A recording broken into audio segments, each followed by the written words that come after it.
ठीक है जी, अगर 3 पुरुष एक काम को 6 दिन में कर रहे हैं तो इन्हें करने दो, तुम जो बीच में डिस्टरबेंस मत करो, है ना। अगर 3 पुरुष एक काम को 6 दिन में कर रहे हैं तो करने दो, कोई बड़ी बात नहीं है, ठीक है जी। जबकि 6 महिलाएं इसी काम को 5 दिन में कर रही हैं। ये कह रहे हैं कि 6 जो फीमेल हैं वो इसी काम को 5 दिन में कर रही है, दोनों काम, ये भी इतना ही काम है, ये भी इतना ही काम है, तो बराबर रख दूंगा मैं। आप कहोगे रख दो जी। फिर इन्होंने कहा है कि 5 महिलाएं और 3 पुरुष इस कार्य को कितने दिन में पूरा कर सकते हैं। 5 महिलाएं, 3 से 5 हो रही है, सॉरी पुरुष कितने हो रहे हैं, 3 पुरुष, पुरुष तो 3 ही है, महिलाएं 6 थी, 5 हो गई है, ठीक है। इनका निकाल लो रेशियो, कैसे निकालोगे। मैं ये कह रहा हूँ, क्या कह रहा हूँ, मैं ये कह रहा हूँ कि भाई रेशियो निकालने के लिए काटापीटी कर लो।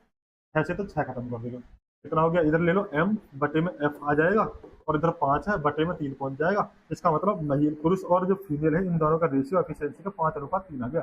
ये एफिशिएंसी है, क्या है, ये एफिशिएंसी, क्षमता जिसे हम कहते हैं, क्या है भाई, क्षमता है ये, ठीक है। कुल काम निकालो, टोटल वर्क जो था वो कितना था, 3 गुणा m गुणा 6 कुल काम था, कुल काम था ना। आप कहोगे हाँ, अब m की वैल्यू कितनी निकल के आ रही है यहाँ से, मैं m की वैल्यू यहाँ से कितनी आ रही है, 5 आ रही है, तो मैं यहाँ 5 रख देता हूँ, ये तो है कुल काम, ठीक है। किस किस से कराना, तो आप कह रहे हैं 5 तो महिलाओं से कराना और 3 पुरुष से कराना, इससे 5, 5 फीमेल प्लस 3 मेल, बात समझ में आ रही है, ठीक है।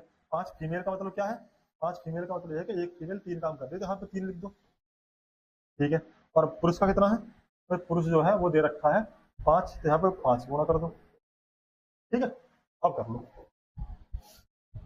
5 या 15 सिक्का 90, बटे में 5 या 15 प्लस 5 या 15 यानी 90, बटे में 15 दूनी 30 आ गया, 30 या 90 यानी 3 दिन में काम खत्म हो जाएगा। कितने दिन में, 3 दिन में काम खत्म हो जाएगा, कितने में, 3 दिन में काम खत्म हो जाएगा। बात समझ में आ गई, आगे भाई चलो।